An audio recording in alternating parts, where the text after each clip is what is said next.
Hmm, salut. Bon, alors il y a deux sujets à nouveau que j'aimerais aborder avec vous. Donc je sais pas encore si je vais aborder les deux sujets dans la même vidéo ou pas. On verra bien comment ça vient. Voilà, mais le premier sujet dont j'aimerais vous parler, c'est l'akasha et les lectures akashiques, et notamment le fait que on entend de plus en plus l'idée que l'akasha serait géré par les archontes. Euh, et à force que cela revienne à mes oreilles, eh bien, je me sens vraiment poussée à réagir et à amener mon témoignage et mon expérience au sujet de l'akasha. Puisque, comme vous le savez probablement pour la plupart d'entre vous, je dispense des lectures akashiques depuis maintenant pas mal d'années.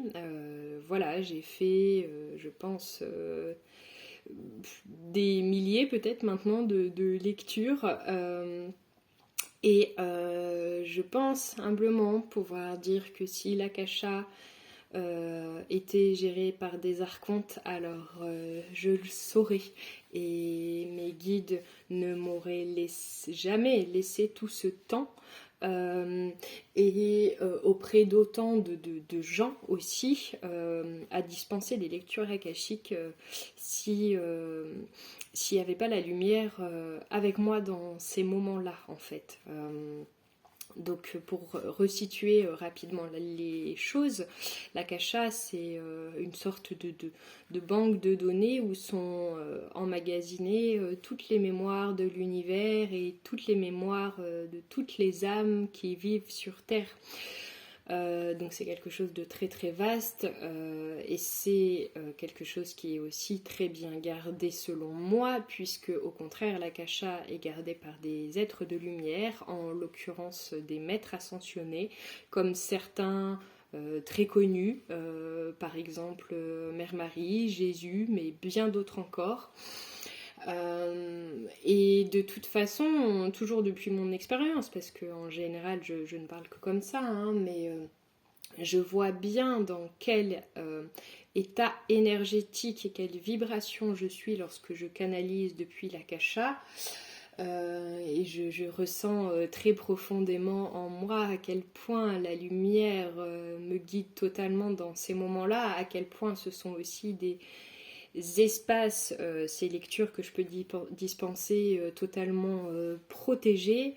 Et je peux aussi totalement affirmer après j'allais dire toutes ces centaines, mais ces milliers de lectures que j'ai faites, que jamais, jamais, jamais une seule fois, aucune personne ne m'a fait un retour dans le sens de euh, autre chose que la lumière en fait. Et à partir du moment où en ouvrant son akasha, on accède à une forme d'évolution quelque part dans sa vie, c'est que forcément c'est pas les archontes qui sont derrière en fait, hein. C'est vraiment la lumière. Je peux pas expliquer à quel point découvrir ce lien à l'akasha en moi a littéralement changé ma vie, et encore aujourd'hui je suis persuadée que je ne serais pas la même et je n'aurais pas eu la même vie si je n'avais pas travaillé, œuvré avec l'akasha pendant toutes ces années. Je sais aussi que c'est véritablement une vocation très profonde en moi. Je sais que je vais être encore appelée pendant très longtemps à continuer d'œuvrer avec l'akasha, que ce soit pour moi ou pour les autres. Et j'ai une foi immense et je suis persuadée encore une fois que si je n'œuvrais pas pour la lumière, alors je ne serais pas en train de faire ce que je fais, et encore une fois avec un tel sentiment de grâce renouvelé absolument à chaque fois et à chacune de mes lectures. Donc moi ce que ça m'amène à croire, le fait que voilà, on véhicule l'information que l'akasha est dirigé par les archontes, c'est qu'en vérité Encore une fois, on a envie de nous faire tomber dans la peur, on a envie de nous écarter du chemin de la lumière et du chemin de la connaissance de soi, parce que c'est aussi ça qu'apporte la relation avec son akasha. Et, et ça, pour le coup, oui, on peut dire que c'est les archontes, ou en tout cas certaines forces involutives, mais ce ne sont pas les archontes qui gouvernent l'akasha. Non, et c'était très important pour moi de recadrer ça aujourd'hui. Et je sais que vous êtes de toute façon nombreux à ressentir la même chose que moi là-dessus, mais pour ceux qui auraient un doute sur la question, eh bien de tout cœur, enlevez-vous ça de la tête et peut-être juste faites l'expérience de vous relier à votre akasha par votre propre biais aussi, hein, pour comprendre ou plutôt ressentir ce que je suis en train de vous dire là. Et voilà, tout simplement. Bon bah du coup, je vois qu'il me reste encore un peu de temps, donc je vais aborder ce deuxième sujet dont je voulais vous parler aussi, qui est un sujet un peu différent, en tout cas dans l'approche, et qui concerne, je vais le nommer comme ça, la question de l'amour de soi. L'amour de soi et aussi l'amour en parallèle que l'on peut rechercher à l'extérieur de soi.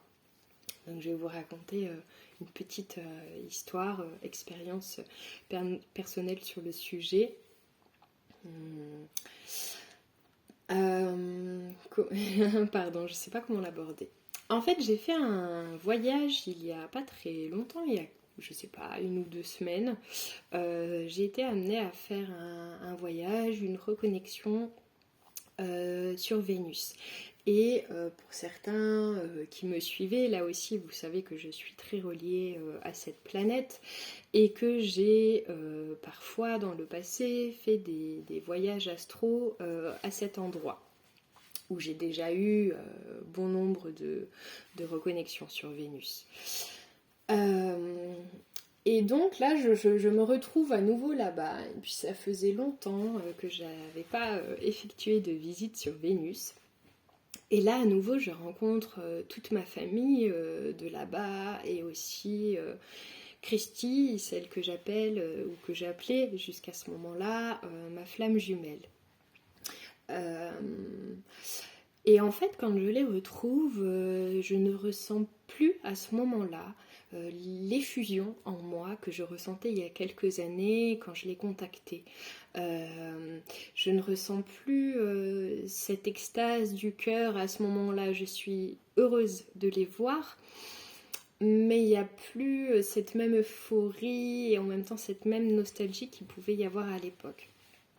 Alors quand je leur exprime ça, ils rigolent un peu, ils sourient et puis ils me disent bah oui c'est bien normal, c'est parce que maintenant d'une part tu es davantage incarné sur cette planète, tandis qu'à l'époque c'est vrai que j'étais quand même beaucoup plus dans l'éthérique, et d'autre part tu as pris conscience comme on le souhaitait que nous ne sommes absolument pas séparés en fait et que nous sommes toujours en contact et toujours en lien.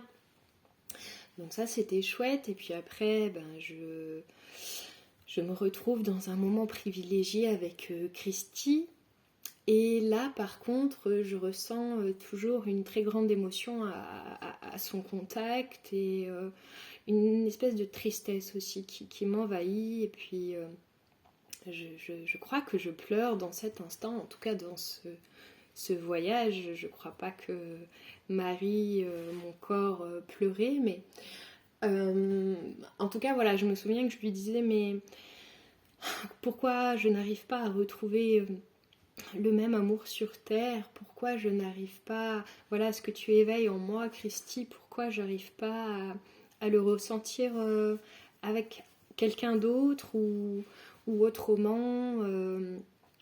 Voilà, je lui expliquais un peu, je lui demandais un peu des choses comme ça et elle m'a répondu mais parce qu'en fait je suis toi. Elle me l'a dit comme ça, je suis toi, mais pas dans le sens je suis un reflet de toi ou je suis un autre toi, dans le sens je suis toi, je suis toi, nous sommes un seul être. Toi tu vois Marie et tu vois Christy, mais nous sommes un seul. Et bien entendu, encore une fois, c'était pas juste un symbole ou une représentation, quoi. C'était comme si Marie, là, maintenant, elle se voyait en deux, alors qu'en fait, elle est qu'une. Il y a un truc un peu comme ça. J'espère que je me fais saisir. Mais vraiment, quand elle me dit ça, ça me fait quelque chose et de fort en moi, un espèce de déclic énorme où je me dis, mais en fait, c'est moi que j'ai toujours recherché, c'est-à-dire que toute ma vie, j'ai recherché une forme d'amour absolu à l'extérieur de moi, avec un certain idéal, etc., une certaine représentation aussi de comment ça pouvait être manifesté. Et je n'avais jamais réellement compris à quel point c'était uniquement moi que je recherchais. Et cet amour de moi-même que je ressens en moi, c'est-à-dire que cette forme d'amour absolu que je recherchais à l'extérieur, je n'avais jamais compris que cet amour absolu, il est déjà là, déjà vivant, et il n'y a que moi en moi qui puisse le ressentir en fait. Et puis voilà, et juste derrière ça, pour finir sur cette petite histoire, Christy m'a emmenée dans un endroit où en fait ça m'a vraiment fait penser au film d'Avatar quand ils sont dans leur cocon là, coquille. et, et en fait elle m'a montré que moi j'étais là. Elle m'a dit, en fait, elle m'a montré que comment expliquer ça?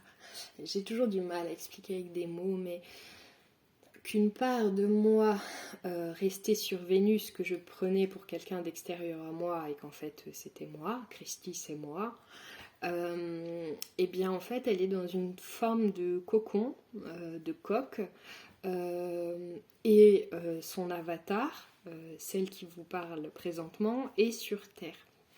Et donc c'était très intéressant de pouvoir le voir de cette façon-là, parce que ça, par rapport à la question du fait que nous sommes tous des avatars, ça m'a permis de le ressentir profondément et pas seulement d'en avoir conscience. Voilà, donc ça aussi, je trouvais que c'était chouette de pouvoir vous le partager. Et voilà, donc en fait pourquoi je vous raconte cette petite histoire? Et bien simplement pour vous traduire, si vous aussi vous l'avez peut-être oublié, que votre plus grand amour c'est vous, et que l'amour que parfois pour certains vous avez toujours cherché et derrière lequel vous avez pu courir, en fait c'est vous-même que vous recherchez, c'est vous-même et personne d'autre. Voilà, et je trouve ça beau et touchant, c'est aussi ce que je trouve touchant dans le côté un peu vulnérable et immature parfois de l'humain. Voilà, bon, je vous embrasse très très fort et puis déjà hâte de vous retrouver bientôt. Prenez soin de vous.